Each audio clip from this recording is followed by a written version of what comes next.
Okay. Okay. It's either going to be Tuesday, this coming Tuesday, Yeah. or the 8th.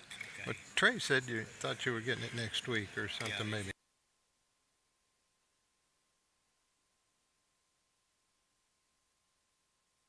Well, well, hello, boys and girls. Is there anything in between on the outside of that? Anybody identifying as a dog or anything like that? No. Okay. Was that kind of a little bit funny? Not very funny? Okay. Kind of on the edge? About that far. Not. That's about it. Okay. Oh, glad you're here this evening. I think I'm glad I'm here this evening. I know I'm glad I'm here this evening. It's a good thing. Good to be alive. Um, we'll get into our lesson here in just a moment.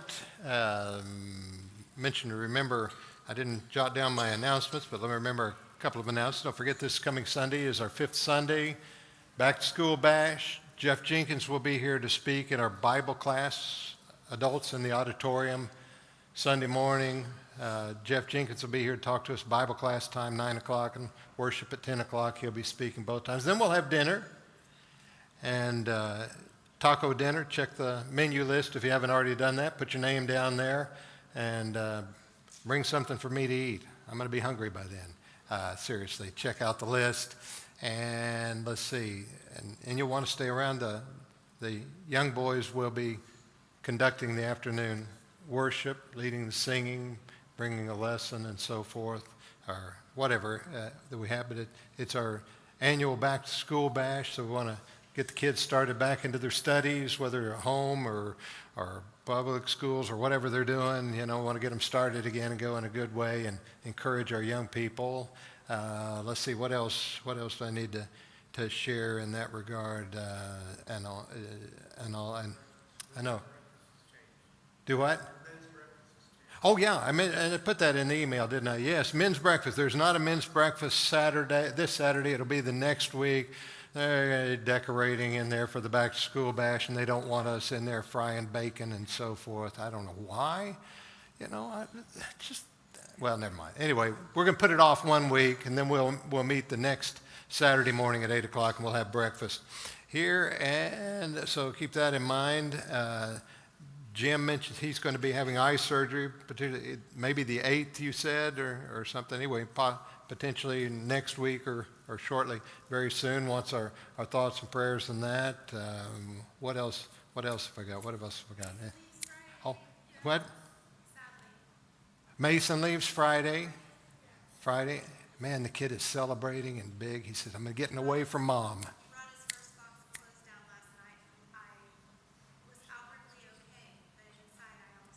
Are you going to cry? Yeah, but it's okay. As you drive away, you're going to cry? Well, when I left home, my parents celebrated. I think it was exciting for them. Man, I'm glad you love your son. And let's see, you had your hand up, Sid. You had something. What were you going to? Okay, men's breakfast. Thank you. You guys see, you guys got better memories than I've got, and all. Yeah, well, there it is. See, I know at least a couple of people read the email. Isn't that exciting? Woo-hoo. Oh, makes it worthwhile. Just know somebody did that. Boy, that is really sad, isn't it? If that's the highlight of her week, to get the Wednesday email from me. Oh, wow, how sad. I can just see her sitting at her computer waiting all day for that email. It's going to get here. It's going to get here. Oh, that's enough silliness about that. Anything else we need to mention? Anyway, okay. I know there's a cousin you said passed away, and I can't remember what town you said. At where? Burns Flat, that's right. You said it Burns Flat and everything, and all kind of in a very tough situation there. But keep that family in your prayers. I don't know. If there's more, my brain's just not working too well right now. So let's get on with stuff. We'll have a word of prayer, and then we'll get into our study and discussion here in just a moment. Let's bow. Father and God in heaven, we thank you so much for the privilege of being able to be here to share together in our times, our thoughts, and as we study, we think about people who are among us even that are dealing with struggles, loss, and potential surgeries as Jim is, and Father, and with Dwayne's family as they're dealing with this loss of his cousin. And we pray the very best for the family, that they might find comfort and strength in the days ahead. And I know they will join together, and Father, may they find good memories and things of the past as well. And now for our time together, as we study together, may we arrive at good things. May we be an encouragement to one another. And Father, we truly are thankful for the time that we can spend and be here. Keep us always in your thoughts, and may we always be under your blessings. And it is in Jesus we pray. Amen. All right, we're continuing to talk about lives that have been changed when they came in contact with Jesus. And I'm not sure exactly, I know what we're doing this evening and probably what we're doing next Wednesday evening, but beyond that, I'm not sure whether this will continue or, with the change and all. I might be sitting home in my rocking chair or something like that. No, I'll be right here with you no matter what. But I don't know whether we'll change the class on Wednesday evening, but whatever. We're gonna move forward. It's going to be good no matter what we do. But this evening, we're going to talk about the tree climber. Did everybody know who the tree climber was? Do we need to sing the song? Zacchaeus was a wee little man, and a wee little man was he. He climbed up in a sycamore tree, the Savior for to see. And when the Savior passed him by, he looked up in the tree and said, Zacchaeus, come down, for I'm going to your house today. Anyway, enough of that. Anyway, okay, that's why it says wee little man in our deal. But anyway, that's who we're talking about. Luke chapter 19, we find that story. Jesus is on his way into Jericho in this, and this situation arises. That's when he comes in contact with Zacchaeus.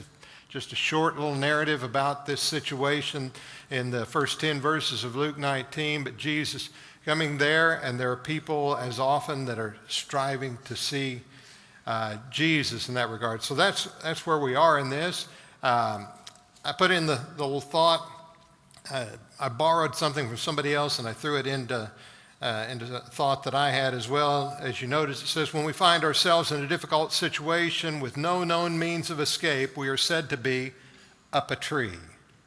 I even double-checked that to make sure that I was using that right in that case.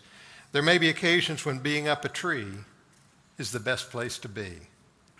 And I think in this case, it's a pretty good place for him to be. So we'll look at that. Reading just a few verses from that, verses 4 and 5 of Luke 19, in the midst of the story, speaking of Zacchaeus, said, so he ran ahead and climbed up into a sycamore tree.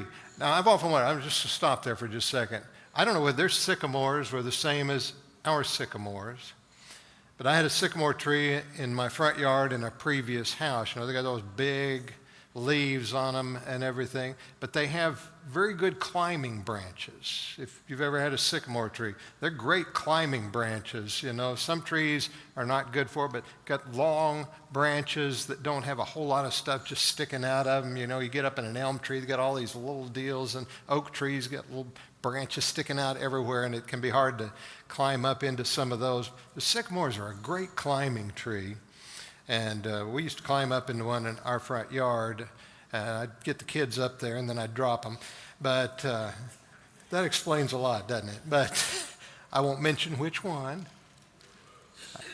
You already know. Which one was it? Do you have in mind? He's right over there. Are you talking about that one?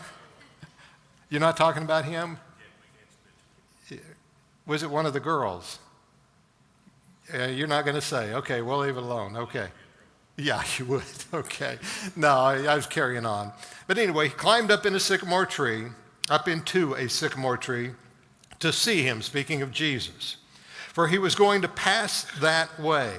And when Jesus came to the place, he looked up and saw him and said to him, Zacchaeus. Now, has he ever met Zacchaeus before? No knowledge of it if he has. Zacchaeus, make haste and come down, for today I must stay at your house. Now, that's an interesting thing. Now, If you read the rest of the story, you know the beginning of the story prior to this, and you read the rest of the story, we find that this would seem to be an unusual situation in a way. This wouldn't be the place that you would think that Jesus would go. I mean, if we back up into the 18th chapter, we recognize Jesus is kind of traveling with an entourage, and he's just dealt with a healing.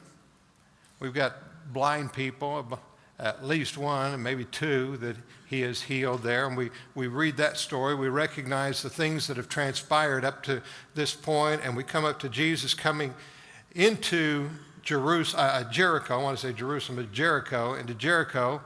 And at that point, people are lining the streets. I'm not sure we always recognize how much of and I want to use the term very loosely, how much of a celebrity Jesus was. There were a lot of rabbis. There were a lot of traveling rabbis. There were a lot of people who came and taught and did this. And there were a lot of teachers in the synagogues. There were always teachers. But Jesus drew a lot of attention. Two things: the miracles, the healing of people, the casting out of evil spirits, the miracles that he would perform, the feeding of thousands, but then his teaching. People longed to hear what he had to say. People wanted to hear what Jesus had to say. So there were multitudes of people who would come and they would draw near to Jesus in that case. But this would seem to be an unusual thing to me in this case. But do we ever read of anybody else climbing up into a tree to see Jesus or to hear somebody or to do something like that? I don't think there's anything else in the scripture. About all we've got about trees is he picked fruit from the wrong tree. Was this the first time that he invited himself to be a guest? That's a good question. Is this the first time he invited himself to be a guest at someone's house? I think this is the first record we've got of him initiating that we've got it recorded. Could this have been a common occurrence for him to go into a community and say, okay, I'm going to your house? Yes, a traveling teacher or rabbi or something could easily do that, because that would then be an honor to the person. When you came into the community, it would be an honor. That's the way they looked at it. If somebody, especially of the status of Jesus, would come in and say, I'm going to go to your house, you didn't say, oh, wait a minute, I didn't make the bed this morning. You said, all right, I'm excited, because that would elevate you in stature among people. And it's the way many people looked at it. And maybe even Zacchaeus did to some degree. But it is a little bit unusual in that, like you said, we don't read of him doing this. I think we read of occasions where he was invited to people's homes, especially Simon the Pharisee and others in that case, right in the same community as Mary and Martha and Lazarus and so forth. But I mentioned two or three here, and there may be some others you could think of. I was thinking Nicodemus was an unusual situation, because here he is. He's one of the prime enemies, if you will, of Jesus. He's among the court. He's among the people who want to get rid of Jesus. And I recognize probably the meeting with Nicodemus was a little more early on in his ministry, but Nicodemus is one of those that you would think would be on the other side, saying, well, I'm not having him in my house, or forth, or I'm not going to go and spend time. But Nicodemus seems to be one who invited the opportunity, as we talked about a few weeks ago in the class. So that one was a little bit unusual, but he was drawn to Jesus. Mary Magdalene, remember, she was healed of 7 demons, probably an outcast among most people. Probably most people wouldn't have anything to do with her. And we don't know too much about their meeting. We don't have that record. I mean, we just have a statement that out of whom is cast 7 demons. So we've got this has taken place, but generally people avoided the people who seemed to be demon possessed. I think we're still a little bit that way. If we think somebody's got some weird stuff going on with them, we may not think of demons exactly, but there's sometimes at home I try to stay in the other end of the house, but I didn't say anything about my wife being possessed. I just stay in the other end of the house. Could have been talking about the dog, but in all seriousness, we do tend to kind of shy away from people's situations unless we just recognize an illness or something. And then I mentioned a few moments ago Simon the Pharisee, who we read about Jesus being in his home. It doesn't speak of it, the invitation just said he was in that, he was there, and all, it was in Simon's house. And of course, Jesus points out, you didn't wash my feet or anything. You know, you didn't see to about it. You didn't seem to care. And we wonder, well, why in the world did he have Jesus there? I think it's probably for the reason that I was saying a while ago. When you had a notable person in your home like that, that was an honor and everything. And people would come and they would be in your home, and it was a big deal. But these are three of them that I thought about real quickly, that it's a little bit on the outside of the circle, so to speak, of people that you would think about in that regard. And so Zacchaeus, whatever that guy's name is that was up in the tree, Zacchaeus would be a little bit of an unusual person for Jesus to enlist to be the place he would go. I don't know whether I'm saying that the rest of I was thinking the right word. So let's stop and think about this guy. Why am I saying that? Let's think about who this is that we're talking about here. What do we know about this guy? What do we know about this guy, Zacchaeus? Number one thing, when you mention Zacchaeus, what's the number one thing we think? Short. As we're saying in the song, he was a wee little man. That's politically incorrect probably, but the little kids, we learned that song when I was a little kid, and many of you evidently knew it. Sue, you were back there singing it out loud, so we got it covered and all. If you didn't know that song, we'll practice it after service here, after class here this evening. But what do we know about this man? Look at his name. His name is a derivative of the word, and I don't know whether you pronounce that Zacchae or Zacchae, whatever, however you pronounce it, which means pure, derived from that word, pure. Now, I know that babies are given the names when they're about the time they're born, or sometimes before they're born, a name is given to them. But I've thought about this sometimes and think about how he was perceived by people.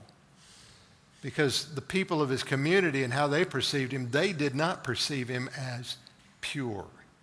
They saw him as an enemy. They saw him as, on the Roman side, they saw him as a cheat and maybe a liar. I don't know what all I thought about it. Anyway, I just thought that was interesting to look at the meaning of his name in that regard. What do we know about it? He lived in Jericho. What do you know about Jericho? The walls came tumbling down. We don't have to sing that song, but yeah, that's right. We know the walls came down. Do you remember what else about Jericho? There was a curse associated with it. Yeah, if you build the gates on basically the death of your child or something, and did it happen? Yes, it did, exactly. But by now, that's long past. Jericho was also referred to as what? The city of, so you guys are going to have to do your research. City of Palms. It probably was a very nice place.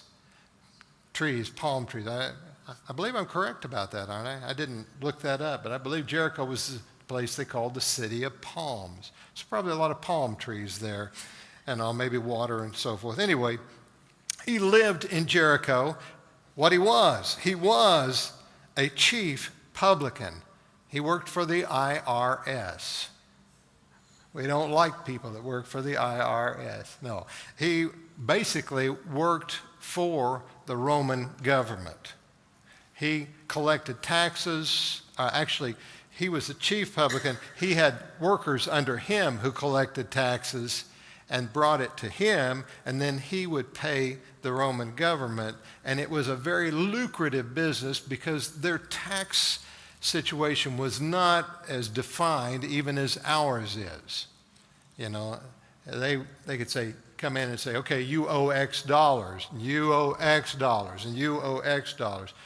Just basically what they thought they could get from people. And you couldn't say no to them because they could bring the wrath of the Romans down on you in that case. So there you were, you're stuck. And so when some of Zacchaeus' men came in, they said, okay, you owe $100 or whatever it was, 100 denarii or whatever. Said, you couldn't argue with them. I said, wait a minute, I don't have 100 denarii. Well, then, buddy, you better find them because otherwise we're going to take your house. You're going to debtor's prison and blah, blah, blah, blah, blah. And the Romans are going to come in, and that's going to be the case with you. So he was not the guy you like to see. Did you have something to add to that? People saw him as a traitor. Yes. They despised him, in fact. They saw him as a traitor because he's working for what they considered the enemy, the oppressive Roman government. You're exactly right. And so they didn't like him. Zacchaeus was not the guy you liked in town. And so in that case, and we recognize he was rich. This was very lucrative for him. He had made a lot of money. And sometimes the hatred towards him wasn't so much that because he was even seen as a traitor, but because he got rich off of them. And nobody likes that. And so he was rich. But he was also a wee little man. He was short in stature. And I've often thought, yes, he was short in stature, but he wants to see Jesus. But who's going to let him at the front? Nobody's going to let him come up to the front. So he's going to find out which direction Jesus is going. He's going to climb a tree. He was a man of short stature. I don't know what that meant in that time. The average height of men at that time was quite a bit shorter than it is today. So I don't know how short a man he really was. And probably when I put that down, I thought, it's probably politically incorrect to say a wee little man, but that's what we learned as children to sing that little song, but that was 150 years ago. So anyway, but definitely we know about him. He really wanted to see Jesus. We don't know why. We don't know exactly why he wanted to see Jesus. Was it because Jesus was celebrated? Maybe. Maybe he wanted to hear what Jesus had to say. Maybe he'd heard about his miracles. He just wanted to see this guy. You know, sometimes you just want to see something, whether you like them or don't like them. One time stood in a long line of metal, we're going through metal detectors and everything to get to see a president. I'd never seen a living president. I don't want to tell you which one it was because you'll say, well, why in the world would you do that? But anyway, I waited in a long line, had to get there hours ahead of time to get there and go in. And still, when you see him, he's off at a great distance. I didn't get up close and everything. So sometimes then you can just brag about it. Say, well, I actually saw him or something. And as long as you don't tell which one it was, then everybody says, oh, that's great. Okay, you had something, Dwayne. Well, you asked earlier in, I think, verse 3 or kind of Okay. answered that was you asked, he knows Zacchaeus, called him by name. Apparently he did, because he said Zacchaeus didn't see who he was. Yeah. Apparently he had, like you said, he had heard of Jesus, but to ask who he was or what he looked like, you really didn't know. Yeah, we don't know whether he had ever seen Jesus or anything, and Jesus calls him by name, but he knew who Jesus was definitely, and Jesus knew who he was, but that doesn't mean that, that's what I was thinking. I don't know that they've ever met prior to this, that there was any time. And partly I think, now this is just my thinking, if he had ever met Jesus, would he have gone to that much trouble to climb the tree to see him a second time? I don't know. It's just another thought. You had something, Blue? Whenever someone had an encounter with Jesus, their lives would change. From Zacchaeus, we see a confession, restitution, Right. and repentance. That's why he said salvation has come to your house today. Exactly. We don't know really what happened. Anyway, as we read, Jesus calls him, come down, make haste, I'm coming to your house. We don't know how long it took. Jesus said, I'm coming to your house. But he had to go home and make preparations, get the servants or whoever in line, get them cooking. He had to go home and tell his wife, sweep under the table. We're gonna have guests over here today. I'm being silly, but you understand he wanted to make sure everything was just right. So he goes and takes care of that business. How long did it take Jesus to get there at his house? I don't know. Remember, he's traveling with a group. He's got people pressing about him. He's performing. We don't know whether he did any other miracles at that point. We don't have any recorded, but there's a lot going on with this. Yes, sir, Jim? Don't you think they had to be in quite a surprise for Zacchaeus to hear Jesus tell him, come on down, because I'm going to go to your house? Maybe Zacchaeus wasn't expecting, like you said, he didn't know him. Okay. They had to do something to him to had him excited to be glad that was going to happen. I think you got a pretty good point. We have no indication that Zacchaeus knew ahead of time or was considering that, or even a far-fetched thought that Jesus would come home with him. So he, like you said, I think he probably was really taken off guard, really surprised by what Jesus did here. And I think that helped with what Blue was talking about, that caught his attention to really bring about change. Again, as he had climbed the tree, too much of a crowd at ground level, Jesus selected him. He was happy to have Jesus in his home as he hastens to do that. But something we want to notice here is people complained about the situation. They said, this is kind of like some of the complaints we've recognized at other points in Jesus' ministry. He hangs out with sinners. He hangs out with rotten people. He hangs out with the unseemly. Jesus is dealing with the worst of our society. But what does Jesus say?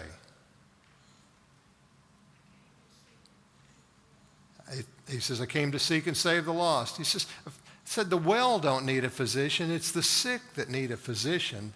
I came to heal. I came to take care of business. You're exactly right. I came to seek and save that which is lost. Sometimes I think we may still lose sight of some of that. That Jesus is about redemption. He's about saving people. He's about reaching people. If he wasn't, where would you and I be? That's a good thing to consider. Anyway, but people complained about Jesus and dining in the home of such a sinful man. They don't want him in the home of Zacchaeus. They probably would thought he needs to go with the ruler of the synagogue or something like that. But people complained about that. And everybody in the house that you can get in the house. Zacchaeus wants as many people there as he can get there because he wants people to see that Jesus is in his house. Read the Old Testament story sometime about the Babylonians that came to see King Hezekiah. What did Hezekiah do? He took them and showed them everything. Showed him his wealth, showed him his servants, showed him his palace, showed them everything that he had. Zacchaeus wants people to come in because this was a sign of your stature. If people would come into his house, see his wealth, see Jesus there, they would say, this Zacchaeus is somebody of value. That's what he would want, I think. That's my thoughts about it. Anyway, something goes on in that occasion. I think we can kind of guesstimate or estimate what Jesus would say, guess about what he would say to Zacchaeus, because I can't think that this would just be a natural response. But as you point out, what does Zacchaeus do? He says, I'm going to give away half of my goods. Now, that's an important thing for us to notice. He's going to give away half of his goods. Think about, now I know he's a rich man, he's got a lot. What would you have if you gave away half of your goods? Still too much stuff, probably, but how many people are ready to give away half of their goods? I don't know what all that entails with him, but that is a large, large offering that he's making. It's something to stop and think about. Then he goes further to state that if he's cheated anyone, to repay them fourfold. And I don't know how you measure that, and this may be in a statement. If I've ever cheated anybody, he doesn't believe he has, maybe. I don't know. Maybe he knows he has. I can't see. Either way it goes. He said, I'm going to repay him fourfold. If he cheated you out of that $100 or 100 denarii a while ago, he's going to give you back 400. I'll tell you what, there's something touching him. You remember Acts chapter 2 and verse 37, what it says? And they were cut to the heart. Something got Zacchaeus on this occasion. Maybe there was something working on him before this. Maybe that's why he wanted to see Jesus so much. Maybe he'd heard some of the teaching. I don't know. Or maybe it was just whatever happened in his household that day. Maybe, and I've got to imagine there are other people there and he wants them to know this is what's going on. Well, I know there are other people there because of what Jesus has to say after that. Do you have something else?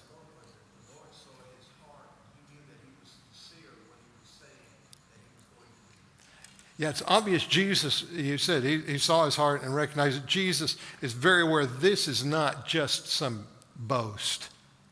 This is a reality of change. And Jesus used the opportunity then to teach. He speaks of the restoration of one who is deemed lost by all others. We've got this son of Israel today, and basically he's saying this guy has been struggling, and now he's back fully in the fold in a good way. And Jesus states his purpose, as you said a while ago, said to seek and to save the lost. His purpose is there about saving the lost. And now it's not part of our reading today, but if you go into the next section, because it seems to immediately follow what happens here, Jesus starts teaching, and he offers the parable of the minas, or however you say that, the minas. And that's not the little black birds, Anyway, the minas. And it is a little different than the parable we often refer to as the parable of the talents. In this, he's got the minas, and he gives to each one, and each one comes back with a different amount that they've done with what was given to them. Very similar in some respects, but each one has his own, and each one is responsible for the one that is given to him. Instead of recognizing according to their ability, it's just each one's got the one. What are you going to do with it? What are you going to do with what I gave you?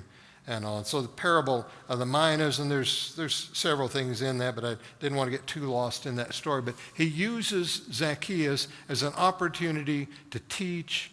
There's the teaching about laziness, about subjective conclusions about people. There's even the lessons about greed involved in this. And so it's quite a story. I think we read about Zacchaeus, we think, okay, good, we can sing the little song about the wee little man, but there is much more. So when we look at it, changes. Following this event, Jesus is doing what? Going to Jerusalem. And what's going to happen in Jerusalem? He's going to die. He's going to a cross. But he chose Zacchaeus, and recognizing that need in that life, and he talks about that, of course, down the way. But that's exactly what we're looking at here. Okay. Thoughts or questions you might have at this point you'd like to say about Zacchaeus or the interchange with Jesus? We don't know any more about him after this. We don't have him mentioned again. You say, he changed? Well, we have this statement of his change. What was his life like after that? I don't know. Did he revert to his old ways again? I'm hopeful that he didn't. I'd like to think that he became a changed man and was recognized as a changed man in his community right there. But what we see is immediately after this, Jesus is headed to Jerusalem, and he's on his way to face a cross. Okay. Few questions. Some of this we've already addressed in here, and all. Man, I'm doing better tonight than I usually do time-wise. We still got about 10 or 11 minutes here. It was short, man, so it's a short story. Okay. Wow. Okay, very good. Oh, all you people out on the internet, don't pay any attention to us here. Anyway, question number one, why would someone like Zacchaeus want to see Jesus? Why would Zacchaeus want to see Jesus? He's a man who's rich. He's got its business. He's doing well. Why? It doesn't appear to be ill. Why would he want to see Jesus? He'd heard about him, wanted to see what the deal was. I think that's a good possibility. We've heard about this guy, this miracle worker, this teacher, this guy, and all. I want to see him firsthand. Could be. But you're talking about a rich guy who's got a lot going for him, that he would even go and climb a tree to get to see the guy? Well, it's really something. Another hand. You said what? Just plain curiosity goes along with that. Yeah. Okay. Yes, ma'am.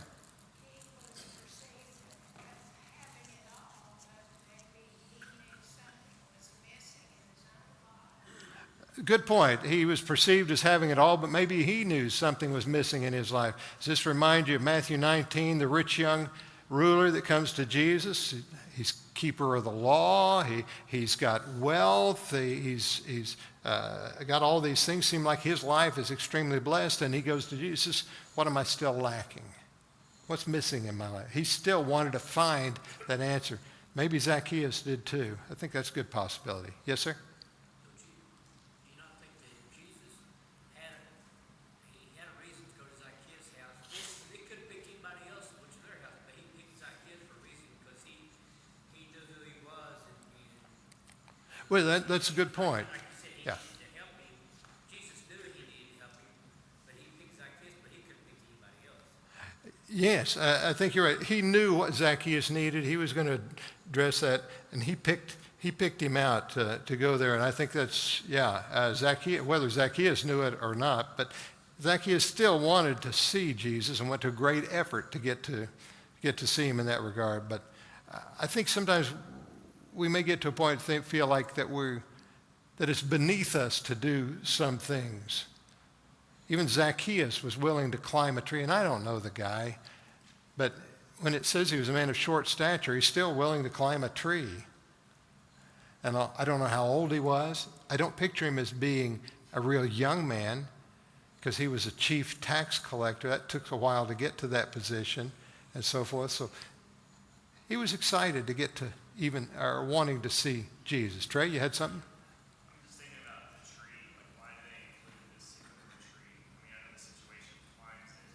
It always seems like there's a tree involved with some sort of miraculous thing. And Jesus has a lot of miracles involving like a fig tree, things like that. And I just wonder, is this kind of a miraculous thing, this rich perceived, like Sid was saying, this guy was perceived to have everything. There's a miracle going on here. And even this man with everything sees the value of what Jesus brings. I think that's a great point. That this man who seems to have everything, he still perhaps sees the value in what Jesus is bringing. The tree, I don't know, other than what I said a while ago, a sycamore is an easy climbing tree. And I mentioned a while ago it's called the City of Palms, but evidently there were sycamore trees there as well, at least one and all. And somehow he knew exactly where Jesus was going too. I don't know. It's interesting. It is interesting. You're right. And there are quite a few situations that trees are involved with Jesus, and even Old Testament, a lot of tree things involved. I mean, after all, Absalom got hung up in a tree, so you never know. And there is the Old Testament teaching, cursed is the one who's hanged upon a tree. It's like there's a judgment associated with the tree. Maybe.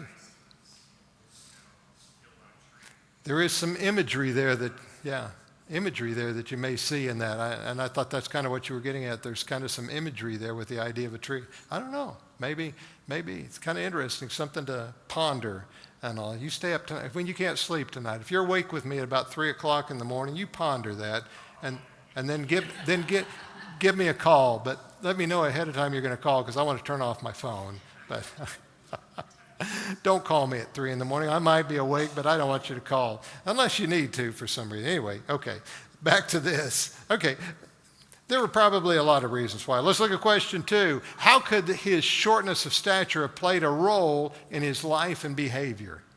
Now, that probably was not a good question, but I just knew you were going to say that. Little man syndrome. Go ahead. He had to prove to himself, and so I think he had a lot of drive because if you're short in stature, especially a man, I think he has to prove to people who he is. Okay. And so I think, money, of course, plays a big role in that. Okay. Compensation part of it, but also, he had to have the drive to see Jesus to Yeah. get up on the tree. He had to have that drive. Yeah. Had to have that. And did you ever think about, I guess they had low branches for a short man to get into the tree, but I don't know. But you guys talking about maybe a little bit shorter man might he be motivated a little more than one who was taller, bigger, perceived that way. They might push a little harder, try a little harder. So the old Avis commercial, we're number 2, we try harder. Any of you old enough to remember that one? Anyway, Zacchaeus may have, so you're saying that those who are a little taller in life are lazier and don't try as hard? No, we're not saying that, okay. But it may have played into the position that he got into. That's just why the question was there. It may have played into the position that he got into in life and what made him what he was. Yes. That's right. He did have a horrible reputation with people that he had built for himself. So anyway, may have played into that. You had something, Trey, didn't you? Or? I was just thinking about his, as a man of short stature, he would have been someone who wouldn't have been perceived to be able to get where he got. It's kind of like the story of the ten lions. Okay. It's like these people who have been given much to be required, and it's like, well, he didn't seem to have much. He accumulated a lot, and Christ was going to use that Good. by turning him, and this man blessing who knows how many people by giving away his possessions. You think about that. That's unexpected. Though he gathered a lot, he was not perceived as a person of wealth or ability in terms of the people, and how they viewed him was not that way. And that's a very good thought. I didn't say that very well, but I think I was trying to say what you were saying. Yeah, Jim? Don't you think he had to be a very positive person he was so shorter than everybody else.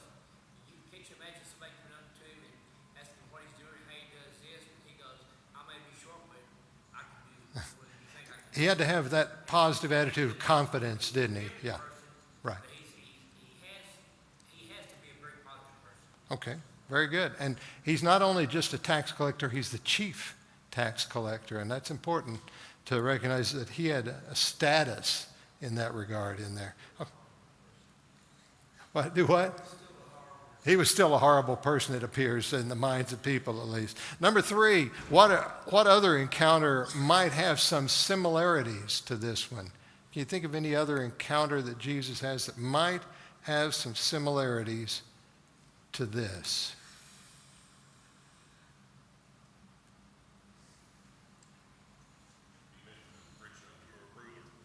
Okay.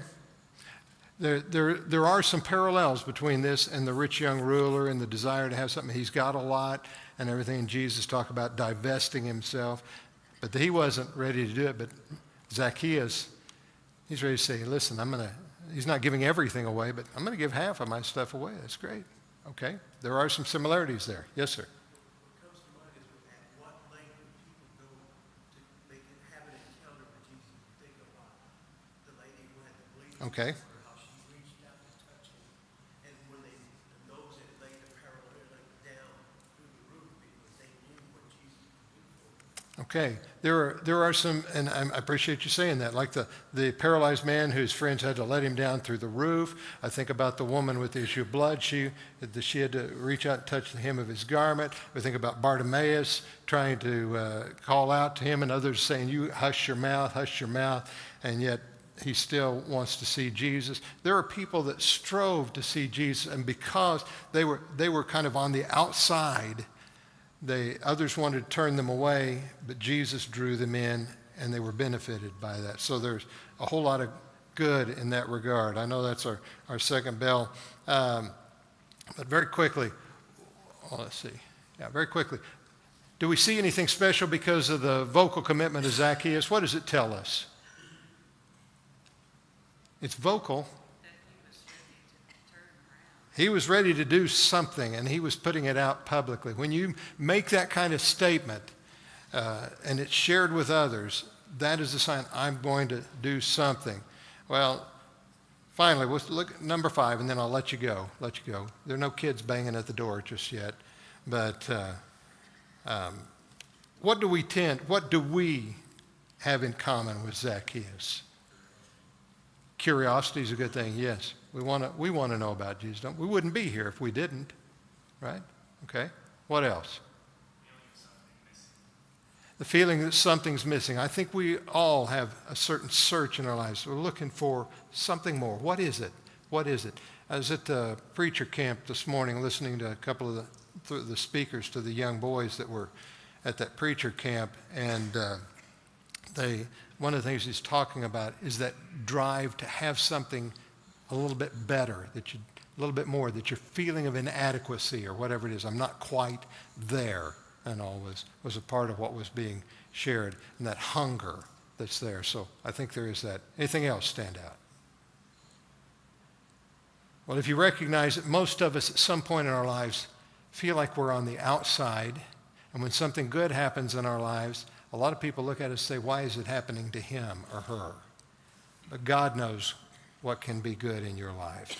Always remember that no matter what others are thinking, God knows what good blessings can do to your life. Okay? I guess I better quit. There were kids going by out there. We'll quit for this evening. Thank you very much for that. Oh, I've got to look ahead. Study number 9, a loving father who needed help. Mark chapter 9, 14 through 29. Yes, sir. Quick announcement. Remind people to sign up for bringing food for the Fifth Sunday. The sign-up sheet is out there. We want people to sign up for food. Okay, I put the screws on him earlier, but see, even he's adding to the screws. More food is needed for Fifth Sunday. Trey is going to be hungry. Forget about me. Trey is going to be hungry. Anyway. My point is, he needs to bring more. There's that old selfish attitude again. Okay, very good. Thank you guys. Appreciate you being here this evening.